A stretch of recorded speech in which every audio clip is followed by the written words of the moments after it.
the biggest thing that I see with business owners here is we have people stepping on each other's toes. There's two people doing the same thing, and then nothing actually gets done. Wow. There's no clarity in who's actually doing it because, as the book Traction says, when two people are accountable, no one's accountable. And so this one is huge as far as having a visual structure of your business built out in a structure first, people second approach that gives you the opportunity to build out what are your major roles and functions of the business, what are the key responsibilities for each of those, and then putting the people in place to ensure we have one person in each seat, not two people in each seat, so that there's clarity in this is my role, this is what it looks like to win, and this is who I report to.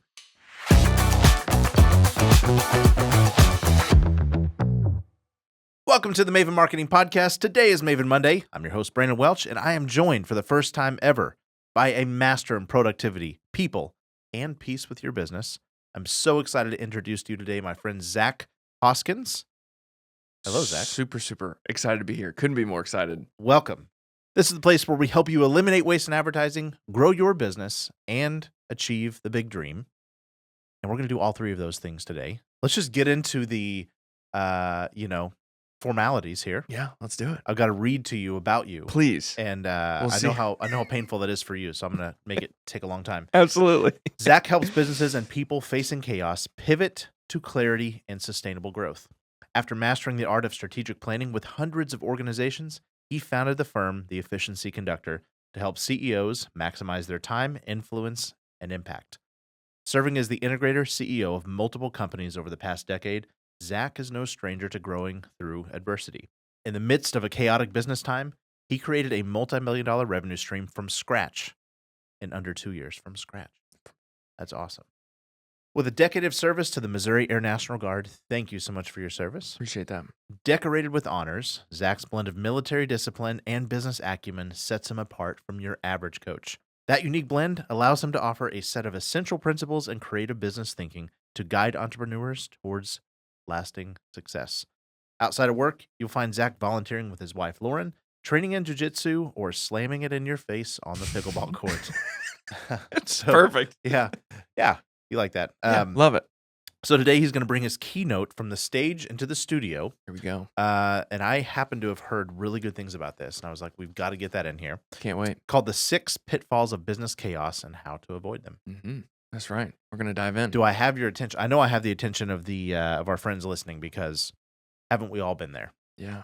But what are those six pitfalls? We're going to go right into them. Yeah. Let's dive in. Do you want to list them out? Let's list them out. So whenever you look at the six pitfalls of business, what I'm looking at is a lack of clear direction. Maybe not having that clear vision. So lack of clear direction is the first one. We have poor execution and implementation, actually executing on that vision. We have a constant threat of running out of cash. We have lack of clarity and accountability in roles.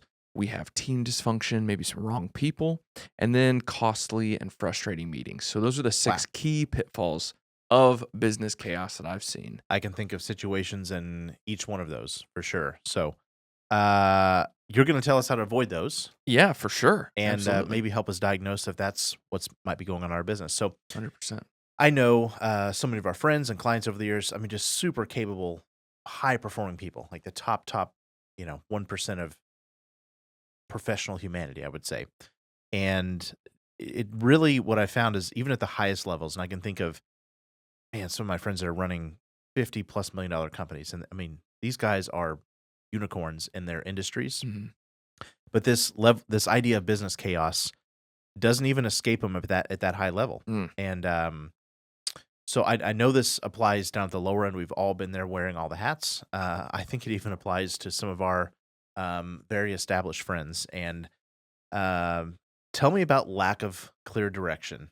We hear that a lot. We hear the visionary idea and the rocket fuel and EOS world is kind of commonplace. Mm-hmm. But why? How does that manifest into the chaos that we experience as business owners? For sure. No, I think one of the biggest pieces here is if you don't have that clear direction.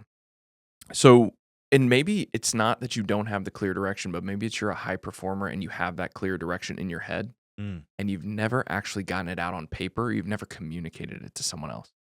And so whenever you don't communicate that or you don't actually write that down on paper and share the vision with everyone, and even worse, if you have, like many of us might be high-level visionaries, you pop into the shower, you've got 20 ideas you come out with, maybe that vision is a little convoluted and you don't really have kind of what that clarity of the vision is. So you might start there if we take a step back of like, I know I want to go do big things and I know these are some of the things I want to do, but I'm not actually sure like what's the clear direction there. Yeah. But then have I even written it down or shared it with someone to actually make it happen? What if I did it once? I did it once. Right. Yeah.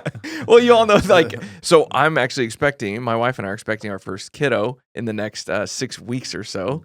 Lovely. Congratulations. Yes. Thank you so much. Excited for you. But I've heard that, when you're parenting, and you might be able to speak to this, but you have to repeat things up to 7 times. And I think there's research behind that says repeating things 7 times says actually that about me. Yeah.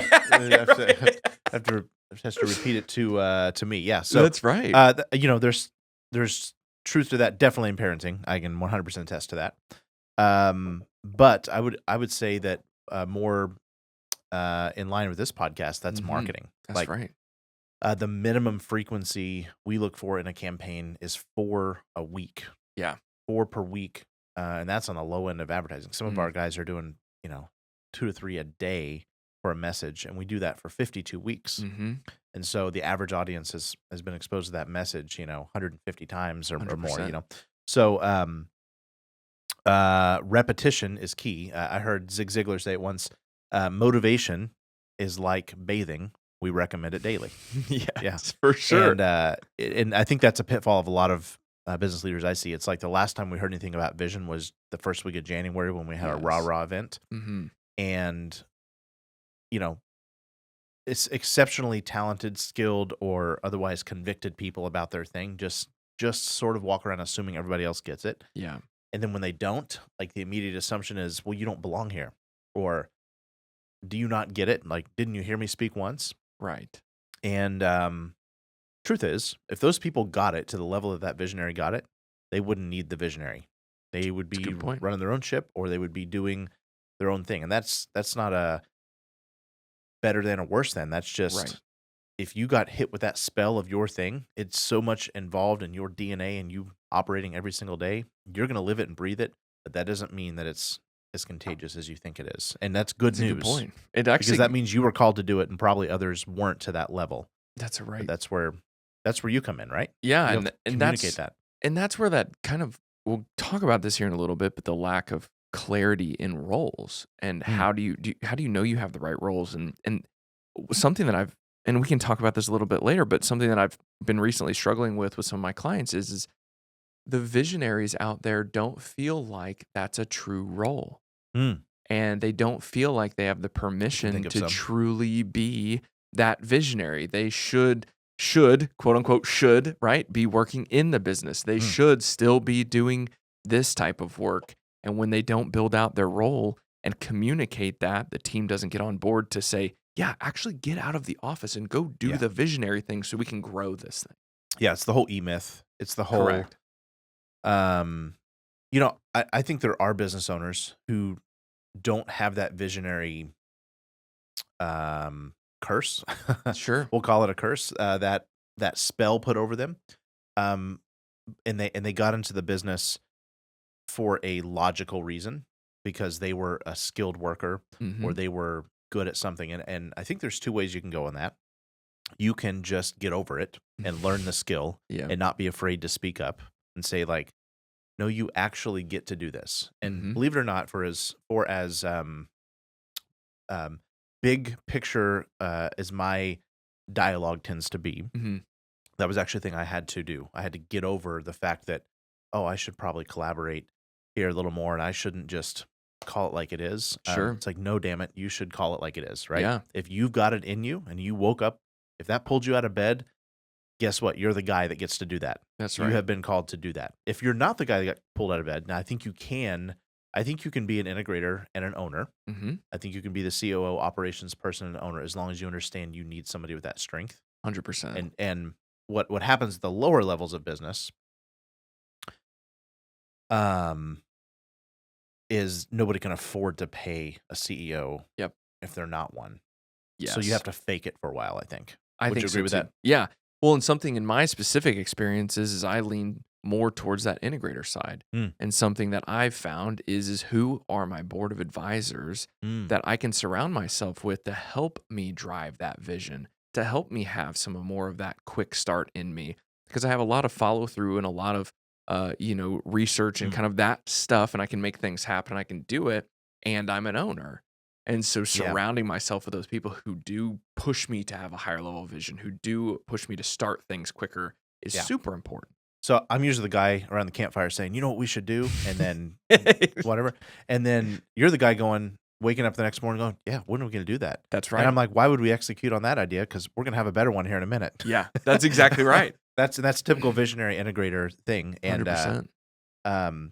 In my world, and I wish Caleb were here. This is not timely that he's here, not here on today's episode, because yesterday was his 10-year anniversary. Yeah, it's huge. And we all owe so much to Caleb because that is what he does. He goes, cool. Well, and he knows now. At first it was like, we had to like really work through this, but now he knows, okay, I'm going to let, Brandon, Mr. Visionary over here, have his fun. And then, we'll pick up what, there'll be a sliver of gold that might 100%. fall out of that. And then I'll bring that up and he'll follow through with it or make sure that I do. That's exactly right. And God bless Caleb for doing that because he's the best at it. He's a carbon copy of you in that way. Yeah. And so you need both. But that lack of clear direction. So I think there's two problems I heard you say. Yeah. You either have it and aren't properly communicating it. Yep. Or you are so caught up in the ops of your business that you don't really have it and you need to solidify it. 100%. Yeah. Well, and I think we just talked about a couple different ways to actually avoid that. It's surrounding yourself with that right person who can kind of help you clarify that and say no to the 19 ideas, but yes to the one, and then go execute it. And I think that's a big game changer in taking a step back. Kidding. It was a game changer for us. Yeah. Left to our own devices, visionaries are very dangerous people. Sure. So, do you have any specific ways you help people do that? Yeah. So, I mean, one of the biggest things that you can do is take a step back and look at the amount of time that you're working in your business versus on your business. And so if you audit the amount of time that you are actually taking a step back, taking a higher level view and working on what does that vision look like? Where do you actually truly want to go? Figuring out why do you exist? What do you stand for? So going back to those, kind of those core tenets of like your core values and your core focus of like, what are you actually doing? Why are you existing? Why do you walk in the doors every day, turn the lights on and serve who you serve? Yeah. And then cast out this 5-10 year vision that's actually written down and kind of clarified of like, what do you want to be in 10 years? What do you want to do? What do you want to have? What do you want to be experiencing? Kind of writing all those things down. You know what they should do? They should get a copy of the Maven Marketer because that's our process. We call it vision, values, and vows. Boom. And it's all those things. There you go. And there's a lot of frameworks for that. We like ours, but it's what's the world you're trying to create? What will you do no matter what? What will 100%. You never do no matter what? And then what are your specific product promises? And just having those in place, we actually will not do a campaign unless we understand those about a business. Yeah. And you should fire an ad writer who doesn't demand to pull those. But that's 100%. About marketing, not about eliminating chaos. Well, that's true. But if you truly don't have, like across the board, even with vendors, with clients, with anybody you're trying to serve, team members, if you truly don't have a vision in place that's clear, then no wonder, you don't have those boundaries in place. You might be attracting the wrong team members. You might be working with the wrong vendors if they don't align with where you're trying to go. You're programming the universe to give you random things. 100%. There's a lot of intentionality to be gained here, which creates clarity. So we spent a lot of time on that one, but that probably drives the rest of these. If I'm 100%. I'm guessing there's a reason you put that as number one. Absolutely. So number two would be, let's say you have the vision, you get all that all figured out. Right. Poor execution and implementation. Yes. So this one goes into very similar to what we talked about is if you are that visionary and you aren't surrounding yourself with the right team to actually execute and follow through on that, there's a ton of clarity. Because what I like to say is that some visionaries go out and make a lot of messes. And we need those team members to come back through, and because we need the visionaries to go make the mess, 100%. But we also need those team members to come back and clean that up in a way that creates a sustainable business so that the visionary can come through, keep making those messes, and then perpetually create that sustainable growth. What would happen if the visionary wasn't there to begin with? Let's just There's no mess to clean up. Let's give some visionaries some potential validation here. 100%. Not that we need it. Not that we needed Yeah. anybody to tell us that we're great. We already think that typically. True. That's a joke. Yes. But you know who you are. It's 100%. But seriously, if you don't have those 20 ideas, you have nothing to execute. So that's where it's this yin and yang of you almost have to have that, because you'll look across multiple different businesses, and the most successful ones have that yin and the yang. Yeah. You have someone creating messes and you have someone cleaning them up. I'm studying this right. Warren Buffett and Charlie Munger. Right. Yeah. 100%. Warren, left to his own devices, was like he was just a really enthusiastic investor, and he would see the little shining, ember inside the company and invest in it. Right. And Munger was like, "Okay, you can have your fun if you want to, but you're not going to be. It's not going to get you very far." Right. So his skepticism allowed Buffett to become what they both did. Right. 100%. So if you have that clear, let's say number one squared away, you've got that clear vision, clear direction, all of that's written down and communicated, but you don't have someone on your team or team members around you that can actually execute it and follow through on it, you're going to cause a lot of chaos in your business. So I don't know if any of you are feeling that right now, saying like, and we can get to this. These all kind of intertwine as we kind of talk through them, but it goes into having the right team members as well. So yeah. Absolutely. So, is there anything, if somebody's sitting here going, what's my first step to taking this vision? I know I have it. I know I've had what we call the pissed off moment, that I know I've got to go change this. I know I'm mad at the industry and I'm going to change something and make a better world for my end customers. Yes. I'm stuck on how to get that out to the execution phase. Yep. What are we telling our guys right now? It's going back to how much time are you working on the business versus in the business. So to the degree that you can have a clear direction and a clear vision with your core values, with your long-term vision kind of written out, what do you want to be, do, have, create, experience out in 5 or 10 years, then we start to reverse engineer that down. So we need to start, the next question, tactical question is what needs to be true in the next 3 years for us to do it? Write out those big dominoes.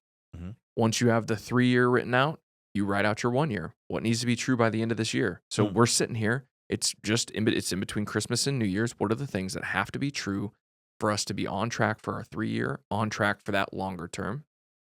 And then you just continuously, now we create these 90-day big priorities, big dominoes. What are the 90-day priorities that we need to knock down to make sure we're on track for the 1 year, the 3 year, the 5 year, or whatever that looks like?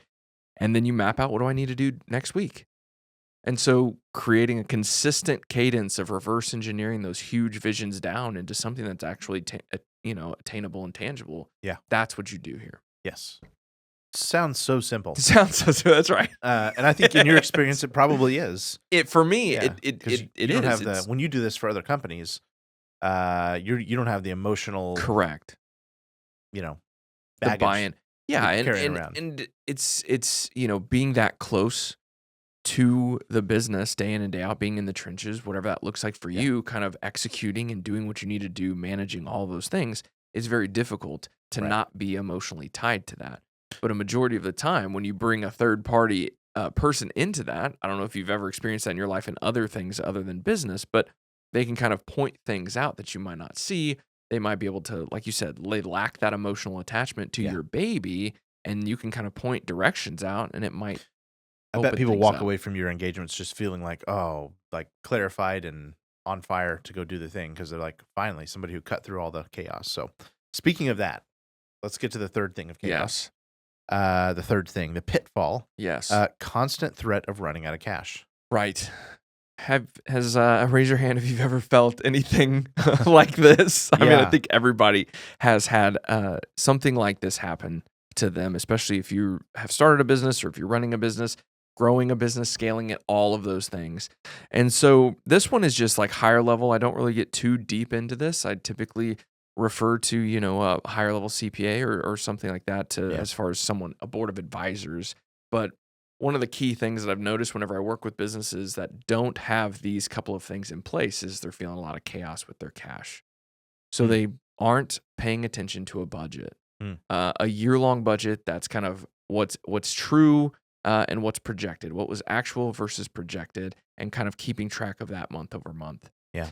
The next one is a cash flow projection. Mm. Where did we start the month?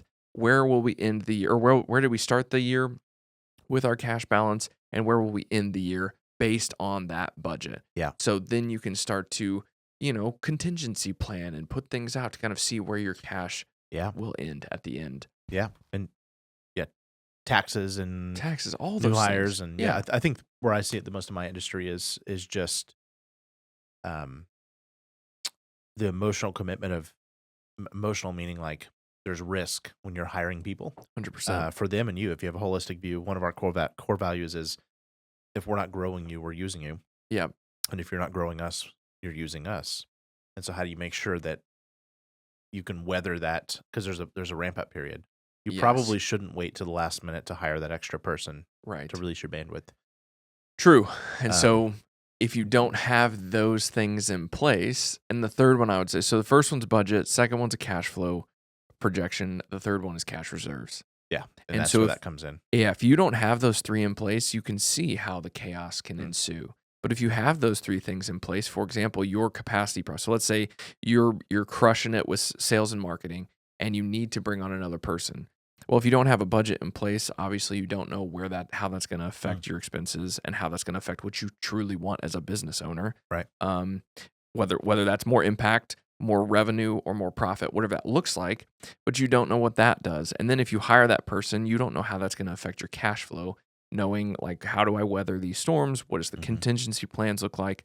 And then if you don't have the reserves, well, then you're going to be in a constant state of chaos because you're not sure if all of your clients make a run on the bank and they come to you and say, hey, we can't pay you this month. Well, Yeah. Then you're sunk. And so having those three things gives you confidence, clarity, courage, all kinds of things to make those decisions. And then you can do the important work. Yes. And you can devote mental bandwidth, like your energy. It's not just time. Time's a big thing. But you can, with a little bit of discipline, you can get a hold on your time. Yes. Right. That's usually as simple as yes and no and prioritizing. Yep. But energy, Yes. if you wake up with cash flow crunches, 2 weeks out of the month, Mm-hmm. and you're wondering how close you are to the finish line, that is emotionally burdensome. Yes. And I'm not trying to make it a softy, like cry pity party kind of emotion, but that literally takes out like your being, like your identity 100%. as a it's a man of your word, if nothing else. Because it's Yeah. like, and I know businesses that have gotten into that. Am I going to be able to pull this off? It's not a fun place to be. So, No. but once we have that, we can go into these other three. So focusing on lack of clarity and accountability, which this Yes. takes time. 100%. This takes time and like good quality time, like Yes. emotional height of like quality of bandwidth to be able to put in here to pull this stuff off. Absolutely. Speaking a little bit from experience, but tell us about lack of clarity and accountability. Yeah. So, the biggest thing that I see with business owners here is we have people stepping on each other's toes. There's two people doing the same thing and then nothing actually gets done. Wow. There's no clarity in who's actually doing it because, as the book traction says, when two people are accountable, no one's accountable. And so this one is huge as far as having a visual structure of your business built out in a structure first, people second approach that gives you the opportunity to build out what are your major roles and functions of the business, what are the key responsibilities for each of those, and then putting the people in place to ensure we have one person in each seat, not two people in each seat. Of course, there's exceptions to some of these things, like, for example, a dentist office who has multiple hygienists or multiple assistants, dental assistants. Obviously you're going to have multiple seats there, but you just want one person in each seat so that there's clarity in this is my role, this is what it looks like to win, and this is who I report to, because it creates this hierarchical Yeah. structure. You think if you're more traditional professional trades like legal and medical, Yes. and there some of them are literally granted by certification and like legal ability to perform that duty. You bring it down into office environment where you don't have to be certified or have a linear set of training to do something, and that's the downfall of those positions, is that you might have somebody like Nate the camera guy who is a rock star of execution, just taking stuff off people's plate. That's a wonderful and beautiful thing, and from the business owner's perspective, it's like, that's really cool. But it might be robbing somebody else of their ability. And that did not happen here. I just made that up, by the way. But you might be robbing somebody else of their ability or accountability or job role, right? Yeah. Job description. Well, and the part about Nate being a rock star was true. The other part, as far as I know, isn't true. But that's right. Well, and the tough part about this, too, is if you've never built out a visual structure of your business and to see it on paper and to share that again with your whole team, that can be one of the biggest levers of growth, clarity, everything in your business, to see, oh shoot, do I have too many seats? Do I have too many people? Do I have not enough seats? Am I missing something? You're basically you're inventorying your business in a visual sense with people and roles. I recommended this to somebody the other day. I'm like, you have to, in your mind, fire everybody, put them over here in an imaginary like purgatory of like in or out of the business. Yes. And you have to go, if I were trying to do XYZ, what are the roles, the functions, the financial ability to pay people? What would I be able to do? 100%. And then divide it out on a chart. And then you go back to your purgatory and you go, oh, well, she's a perfect fit. Oh, he's a perfect fit. Oh, this is all wonderful. And you find the one person, you're like, oh man, where do I put them? Yes. And or they're not there yet, and I'm going to give them an opportunity, of course. I'm going to clarify. And man, that's the most compassionate thing you can do as a leader. Absolutely. Is say, it's not continually walking around and being like passive aggressive to that person. It's like saying, no, have the hard conversation, which I know is coming up. But it's like, here is what the role needs. Yep. Here, and like 9 times out of 10, unless they're a sociopath, they pretty well know it. Yeah. You just say, how do you think you're doing in these areas? Yep. 1 out of 5. And I think the best role, tell me if you agree, the best role descriptions and clarities are just literally continued throughout the entire history of that person's tenure in their reviews. Yeah. As long as they're in position, it's not new, surprising, or different. If the last time your employee saw their job description was on the day they got hired, you've got a problem. Big miss. Yeah. Big miss. Yeah. There should, in all reality, to the degree that you can have quarterly conversations with your team to review how they're doing in their roles, how they're doing with the core values, and how they're doing with just kind of their day-to-day, kind of their priorities. That's going to be super key. So that's huge. What I'm hearing you say that would be a game changer. Yeah. What I'm hearing you say is there's some businesses out there, you don't have to raise your hand, but that the last time your team members might have saw the job description was the day they were hired or the day that they interviewed. And that's a big opportunity to maximize on, to truly grow and continue to sustain awesome team members. It takes the awkwardness out of those conversations, those tough conversations. It makes them objective. You may love the person. They may be somebody you go to church with or you're friends with. Yes. And just the person you don't want to hurt. If you don't want to hurt them, then actually be clear with them. Yes. Clarity is compassion. Yeah, for sure. Kindness. It's kindness. Absolutely. Yeah. Who said that? Was that Brene Brown? Maybe? Brene Brown. Yeah. Love her. So good. Read Brene Brown.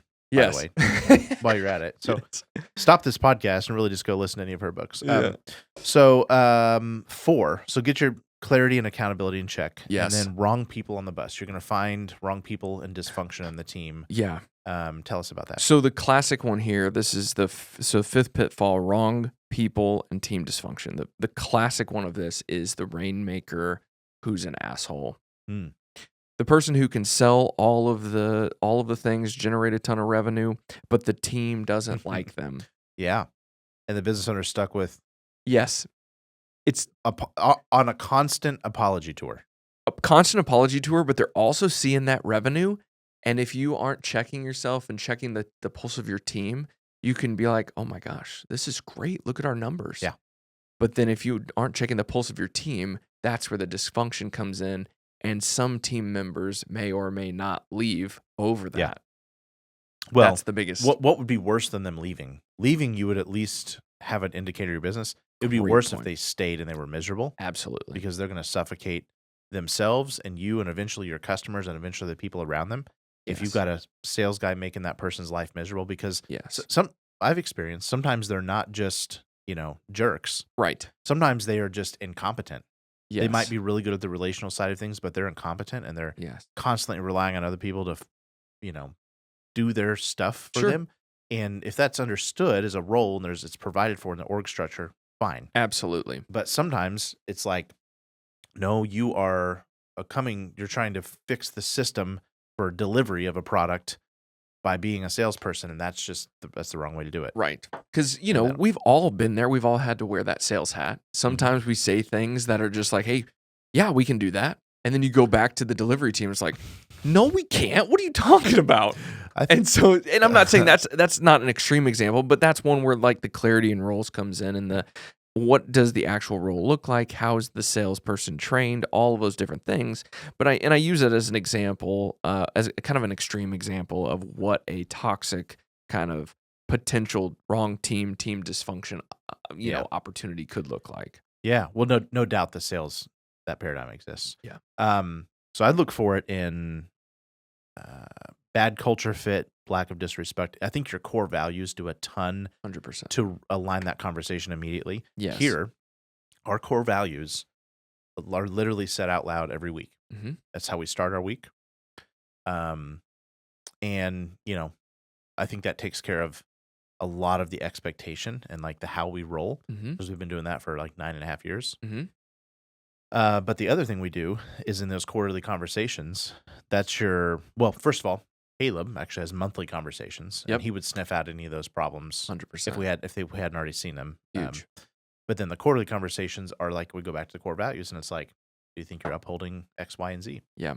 And sometimes it's just a subtle shift. Yeah. Well, and a game changer there too, as far as like the core values are key. So in those quarterly conversations, something that can be powerful too is to have your team member come with their belief on how they feel they're doing in each of the core values. So you come with your belief, they come with their belief, and you kind of just have a conversation of like, are we aligned or not? Yeah.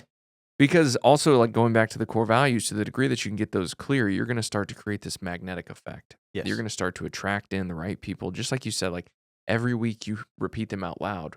Well, if you have a team member that's on your team that hears those every week and is in alignment with those, they're going to be like, oh gosh, I don't like this. I'm probably gonna bounce out. Yeah.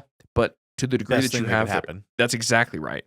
But to the degree that you have those correctly, you're going to attract in the right people, and they're going to get bought in so much deeper. You're going to train the universe to send you the right people. Exactly right.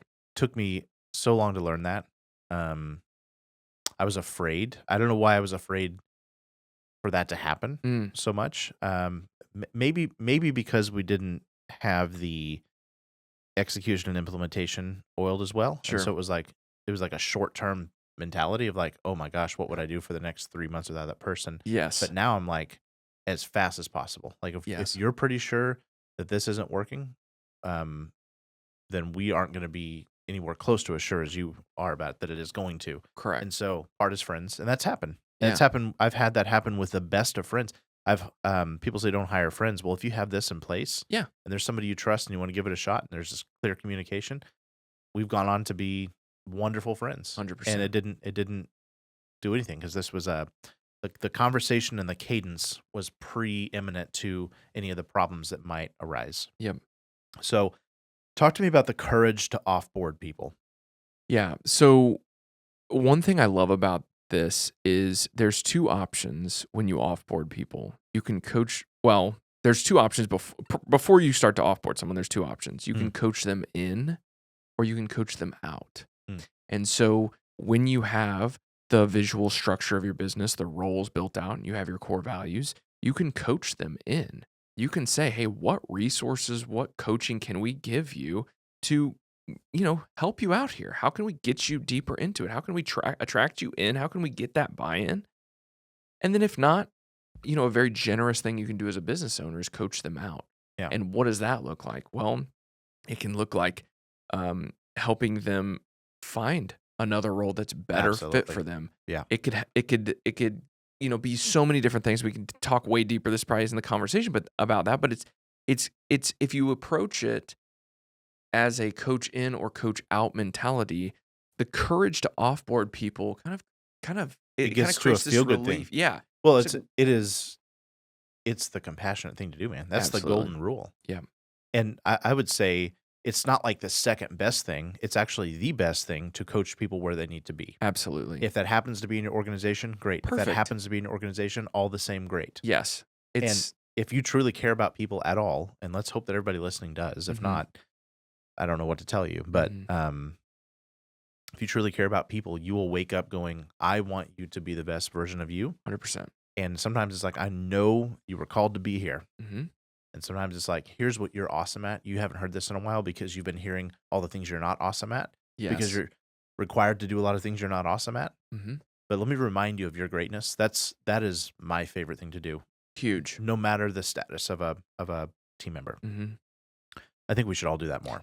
If I can just preach for a moment. But I agree. Coach men. Yeah. Not just when there's a problem, man. That's exactly Remind them of what they are rock stars at on any given day. And then when you say, you know what you're a rock star at this, you know what else? I think these other things that are in the way, which might be the job that you're currently in here. Yeah. I've had that happen. And I don't know how I learned that. Yeah. But I think over time that just that belief and that conviction about people has served this organization well. 100%. Because we all kind of share that. Yeah, it's big. Sometimes they need to do that for the leader too. Absolutely. Yeah. Hard to coach an owner out of that business. Yeah. But I've seen it done. I've actually seen it done. Yeah. I've seen companies where the employees were like, you should sell or let me buy you out or sure. Yeah. It takes a really self-aware owner. Yeah. Absolutely. Lack of ego, but 100%. Yeah. So wrong people and team dysfunction, I would say it's the whole hire slow, fire fast. That's exactly right. Let's change that to recruit slow. Yes. Coach fast. Yes. Well, and always be hiring is another key thing too. You don't always have to say like we have positions available, but you can always have a bench of awesome people that you can consistently be keeping up with.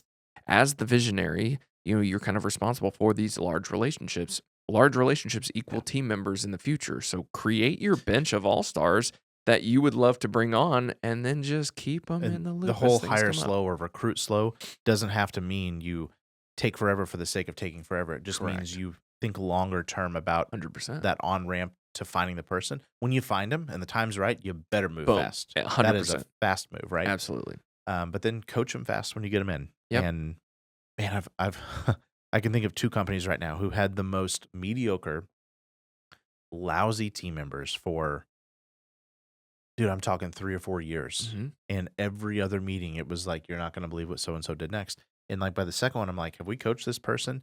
And they just, part of the nature of our engagements is sometimes it's blowing off steam. So we let them do that. Mm-hmm.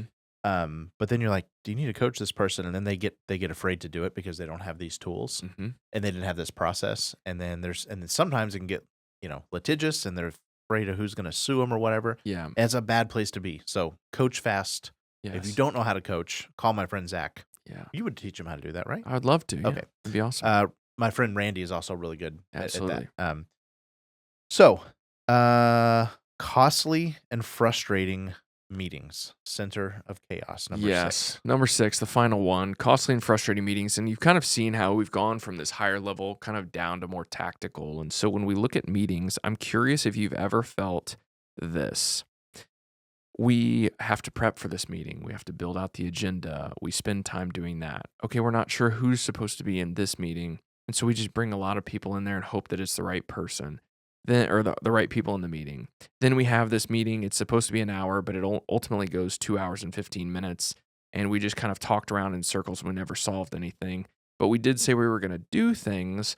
And so afterwards, we then send out an email or whatever of follow-up actions, and then nothing gets done. Mm. I don't know if you've ever felt that, but there's a lot of Never. people, a lot of business Never. owners out there that I've talked with that is their thing. And there's like, okay, well, we had time before the meeting, we had the time in the meeting, and then we had the time after the meeting, and then still nothing got done. And so when you look at costly and frustrating meetings, look at the hours of everybody who was in those meetings. How much did that cost you? And then how frustrating is it for you to spend all that time and nothing get done? In our business, we are professional meeting runners in a way. Early on, when we had like 15 clients, it was great because we automatically had the bandwidth to go spend a bunch of time here, and then we just would be like, we'd have enough time in the day. We're like, oh, now it's time to do that work. Yeah. As we doubled, it got to where we were running meetings and then having so many meetings, client meetings, that we didn't have a plan for what needs to get done. By the time 2 or 3 weeks rolls around, it's time to follow up. It's like, oh gosh, what we're supposed to do. And so quite literally by fire, we had to produce our own internal way to run our client meetings. And then we started doing that for us, like what needs to get done after this. Such a game changer, because the emotional need will make the meeting call. Something bad would happen. We didn't have a meeting about this. And then you go off and it's blowing steam. Yes. And then, which might be helpful for your temporary emotional state, but it's not good for a long-term 100% execution state. So that's something you help people facilitate? Yeah, absolutely. Kind of creating what does that meeting structure look like? And you kind of can see how we went back to reverse engineering. If you have a kind of a longer term, kind of annual strategic planning working on the business session, a quarterly session, and then these weekly sessions, you can kind of see how your longer term vision gets reverse engineered down, and you're always consistently tapping in this cadence. And if you can get that cadence right, you're going to be executing. You're going to have a clear direction. You're going to execute and implement. You're not going to have a constant threat of running out of cash. You're going to have the right people and the right roles, and you're going to have productive meetings where stuff actually gets done. We talk about the podcast being the place where you eliminate waste in advertising, Yes, grow your business, and achieve the big dream. Yes, and while none of this seems like it had much to do with advertising, sure. Eliminating waste sometimes means you get the stuff behind the business out of the way so that you can have the time and bandwidth to grow. Yes. And those other two, grow the business, achieve the big dream. 100%. 100% limited by these 6 chaos factors. Absolutely. And now you know how to solve them. Yep. Now you know how to get these out of your way. We didn't talk about this, but is there a way you could literally help this audience if they wanted a guide in this process? Yeah, absolutely. So if you go to theefficiencyconductor.com and there is, there's going to be a little bit of information there. And if that resonates with you, awesome. If it doesn't, that's awesome too. But I'm here to help you and provide value in any way I can. I'm always in your corner. Connect with me there, fill out the form, and then you can get in touch with me that way. And I would love to help. Wonderful. I know you got so much value out of this episode. One of the things that would be so helpful to our mission is that if you would share this with other business owners or other employees of yours or other people who this would speak to. It is very much our heart to help entrepreneurs do exactly what we said, eliminate waste in advertising, grow the business, and ultimately achieve the big dream. Yeah. And we are just on fire about that. So subscribe. If you haven't got a copy of the book, there's a lot of our vision, values, and vows formulas will help you get through some of this. That's in the comment section of the where we posted this episode. And I hope you have a wonderful week and start it with this wisdom. Maybe pick one thing that you're going to do about this week and let us know about it at Maven Monday at frankandmaven.com. Yes. We'll be back here every week answering your real life marketing questions, because marketers who can't teach you why are just a fancy lie. Have a great week.